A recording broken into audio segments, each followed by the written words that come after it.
안녕하세요. 반갑습니다. 5월 13일 금요일입니다. 함께하고 있는 저는 보투리 교회를 섬기는 김현수입니다. 오늘은 더 깊은 연구를 위해 함께 살펴보기 전에 우리 기도드리고 시작하겠습니다. 저희들을 사랑하시는 아버지 하나님, 저희들에게 새로운 생명을 허락하시고 이 생명을 통하여 주님을 만나고 주님을 발견하고 주님과 함께 동행하는 귀한 삶을 살게 하여 주시니 감사합니다. 아버지 하나님, 저희들이 가진 죄와 죄악을 용서하시고 오직 주님께서 저희들과 함께 하심으로 온전한 삶을 살아갈 수 있도록 축복과 은혜를 더하여 주시옵소서. 아버지 하나님, 저희들은 연약하고 부족한 존재입니다. 하지만 주님, 항상 연약함에 머물러 있는 것이 아니라 오직 주님을 믿고 의지하고 주님께로부터 능력을 받아 주님을 닮아가고 주님의 사랑을 전하는 귀한 주님의 자녀들이 되게 도와주시옵소서. 한 주일 동안 아브라함과 맺은 언약 함께 살펴보면서 저희들과 언약을 맺고자 하시는 주님의 모습을 바라볼 수 있도록 하셨습니다. 주님, 오늘 마무리를 지을 때 함께 하여 주시고 은혜와 사랑으로 역사하여 주시옵소서. 특별히 오늘도 주님 앞에 간절히 기도드리는 주님의 사랑하는 자녀들에게 주님께서 능력과 사랑으로 함께 하여 주시며 그들을 지켜주시고 돌보아여 주시며 모든 필요를 채워주시고 주님께서 이끄시는 대로 따라가는 주님의 귀한 자녀들이 되게 도와주시옵소서. 주님을 더 발견하고 주님께서 이끄시는 방법들을 바라보고 주님의 음성을 발견하는 귀한 기회가 되게 역사하여 주셔서 주님의 놀라우신 섭리 속에 삶을 두는 믿음의 사람들이 되게 도와주시옵소서. 시작하는 시간입니다. 마치는 시간까지 오직 주님께서 저희들과 함께 하옵시기를 우리를 사랑하시는 예수님의 이름으로 간절히 기도드립니다. 아멘.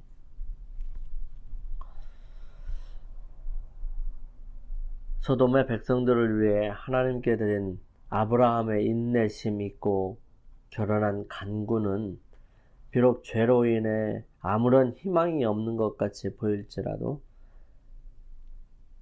악한 자들을 위해 우리가 기도해야 함을 깨닫게 합니다. 뿐만 아니라 아브라함의 간구에 대한 하나님의 응답으로서 10명의 의인만으로도 소돔을 용서하시고자 했던 하나님의 마음은 하젤 박사가 언급한 대로 단연코 혁신적인 개념이었습니다. 아담은 그의 후손들에게 하나님의 율법을 가르쳤고요. 그 율법은 그 후에 이어진 세대를 통해서 아버지로부터 아들에게 전달되었습니다. 그러나 사람의 구속을 위한 은혜로운 준비에도 불구하고 그것을 받아들여 순종하는 사람들은 적었습니다. 범죄로 인하여 세상이 매우 악하게 되었으므로 홍수로 세상을 부패로부터 정결하게 할 필요가 있었습니다. 율법은 노아와 그 가족에 의하여 보존되었고요. 노아는 그 자손들에게 십계명을 가르쳤습니다. 사람들이 다시 하나님을 떠났을 때 여호와께서 아브라함을 선택하시고 그에 대하여 아브라함이 내 말을 순종하고 내 명령과 내 계명과 내 율례와 내 법도를 지켰음이니라고 선언하셨습니다. 그에게 할례의 의식을 주셨는데 이를 행하는 자는 하나님을 섬기는 일에 자신을 헌신했다는 표, 즉 우상 숭배에 가담하지 않고 하나님의 율법을 순종하겠다는 서약이었습니다. 이방인들과 동맹을 맺고 그들의 습관을 본받는 기질 때문에 아브라함의 후손들은 이 서약을 지키지 못했고요. 이로 인해 그들은 애굽에 체류하여 종살이를 하게 되었습니다. 그렇지만 우상 숭배자들과의 교제와 강압으로 애굽 사람들에게 굴종하는 생활 속에서 하나님의 교훈은 이 교회의 악하고 잔인한 가르침에 대하여 더욱 더럽혀져 버린 것이죠. 그런 거로 여호와께서 저들을 애굽에서 불러내셨을 때에 영광에 둘러싸이시고 천사들에게 호위되어 매우 위험스러운 모습으로 시내산에 강림하사 온 백성이 듣는 가운데서 당신의 율법을 말씀하셨습니다. 하나님께서는 그때에도 당신의 요구를 잘 잊어버리는 백성의 기억력에 당신의 교훈을 의탁하지 않으시고요. 그것을 돌비에 기록하셨습니다. 그분은 이방인의 전통과 당신의 거룩한 교훈이 섞이거나 인간의 의식이나 습관과 그분의 요구가 혼동될 모든 가능성을 이스라엘 백성들로부터 제거해 버리시려 하셨습니다. 그러나 그분은 그들에게 십계명을 주신 것으로 그치지 않으셨습니다. 백성들은 저희가 그처럼 쉽게 타락한다는 것을 스스로 나타내 보였으므로 여호와께서는 어떠한 유혹의 문호도 경계하지 않은 채 내버려 두지 않으실 것이었습니다.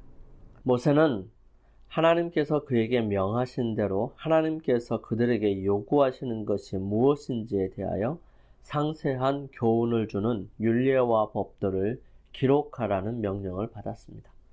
하나님께 대한 의무와 인간 상호 간의 의무와 이방인에 대한 의무에 관한 이 지시들은 십계명의 원칙이 확대된 것에 지나지 않았고요.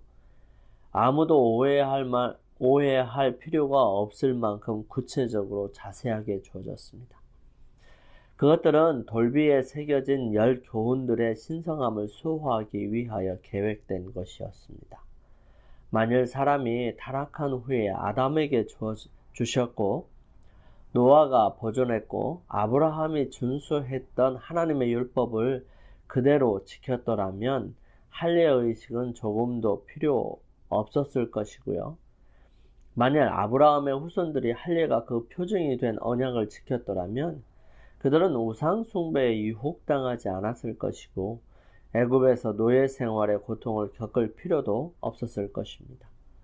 그들의 마음에 하나님의 율법을 간직하고 있었더라면 시내산에서 율법이 선포되거나 또한 그것이 돌비에 새겨질 필요도 없었을 것입니다.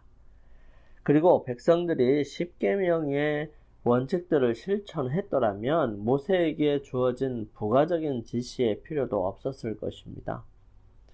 아담에게 위임된 희생제도도 그의 후손들에 의하여 왜곡되었습니다. 미신, 우상, 숭배, 잔인, 방탕 이런 것들이 하나님께서 지시하신 단순하고도 의미심장한 봉사를 부패시켜버린 것이죠.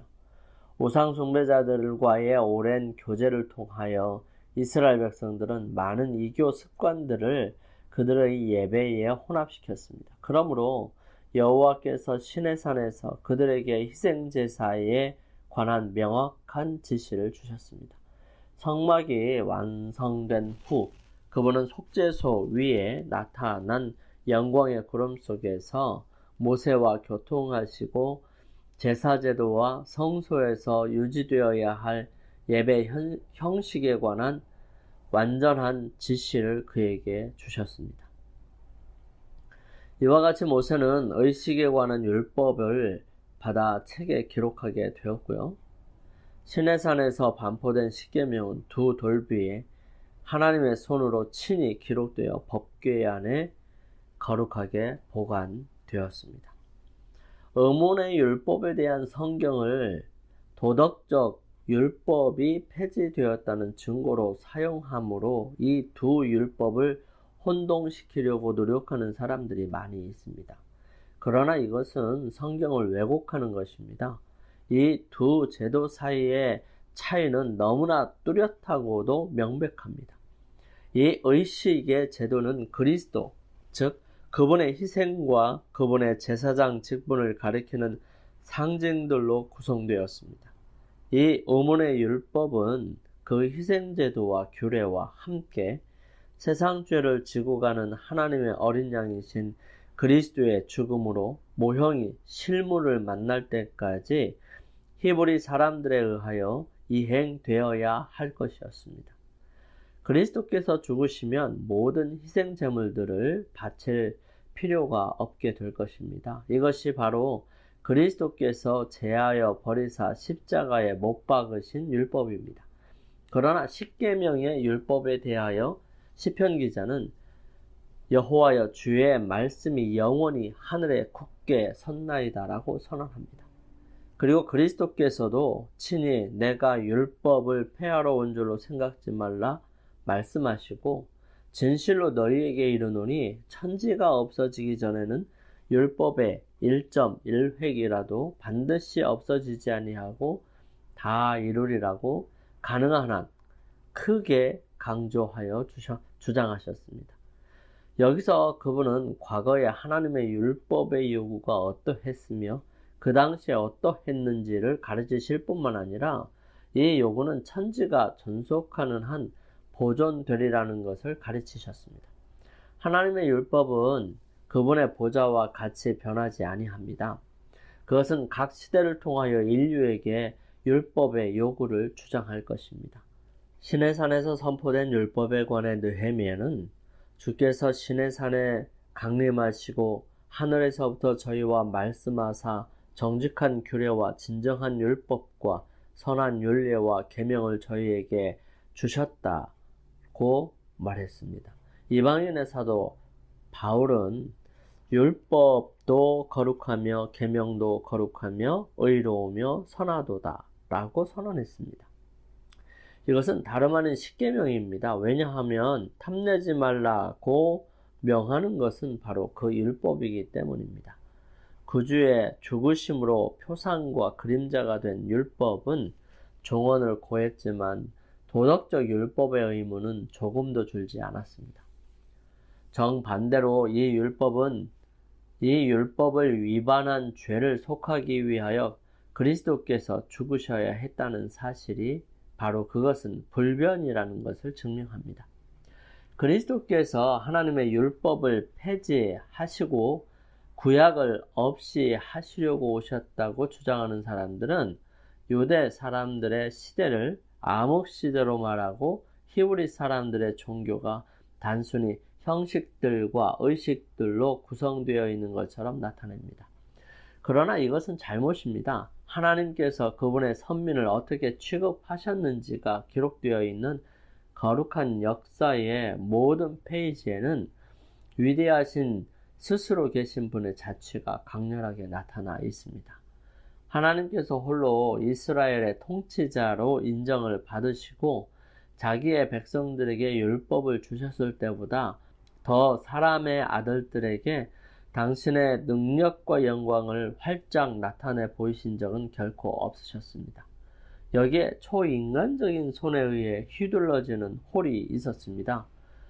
그리고 눈에 보이지 않는 이스라엘의 왕의 행차는 말할 수 없이 장엄하고 엄숙하였죠. 그리고 애굽 사람들에게 주어진 이 모든 빚은 하나님이 손을 들어 그들을 심판하시기 전에 주어졌던 것입니다. 이스라엘을 애굽에서 구원하시는 일을 통해 하나님의 권능에 대한 지식이 원근에 전파되었습니다. 호전적인 여리고성 주민들은 떨었습니다. 라합은 우리가 듣자 곧 마음이 녹았고 너희의 연고로 사람이 정신을 잃었나니 너희 하나님 여호와는 상천하지의 하나님이시니라 고 말하였습니다. 출애굽 수세기 후에 블레셋 제사장들은 그들의 백성에게 애굽의 재앙을 상기시켜 주었으며 이스라엘의 하나님을 대항하지 말도록 그들을 경고하였습니다. 하나님께서는 이스라엘을 부르시고 그들을 축복하시고 높이셨습니다. 그러나 그들만이 당신의 율법을 순종함으로 은총과 축복을 받아서 그것을 독점하는 자들이 되게 하려 하심이 아니요 그들을 통해서 땅의 모든 거민들에게 당신을 나타내시고자 하심이었습니다. 바로 이 목적을 성취하기 위하여 하나님께서는 그들에게 주위에 있는 우상 숭배하는 민족과 구별되도록 명하셨던 것입니다. 하나님께서는 우상숭배 그리고 그 우상숭배와 관련되어 생기는 모든 죄를 가증히 여기셨습니다. 그분은 당신의 백성에게 다른 민족과 섞여 그들의 소유를 본받아 하나님을 잊어버리지 않도록 명령하셨습니다.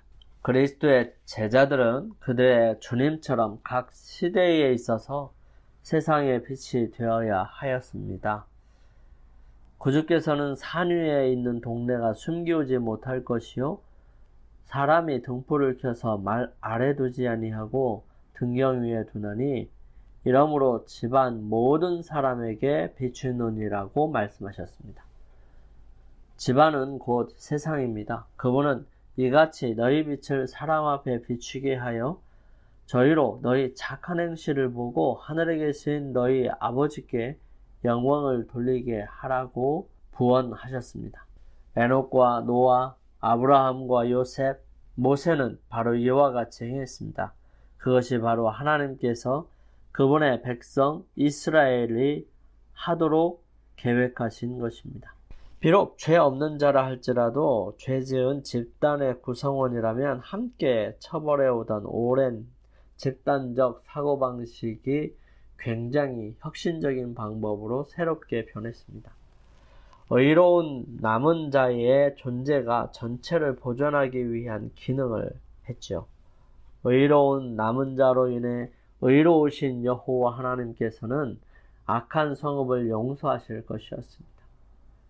이 같은 사실은 많은 이들의 구원을 위해 일하시는 여호와의 증언에 관한 예언에서 광범위하게 확장되었습니다. 우리 주위에는 소돔에 임했던 것과 같은 무섭고도 절망적인 파멸로 달려가는 영혼들이 많이 있습니다.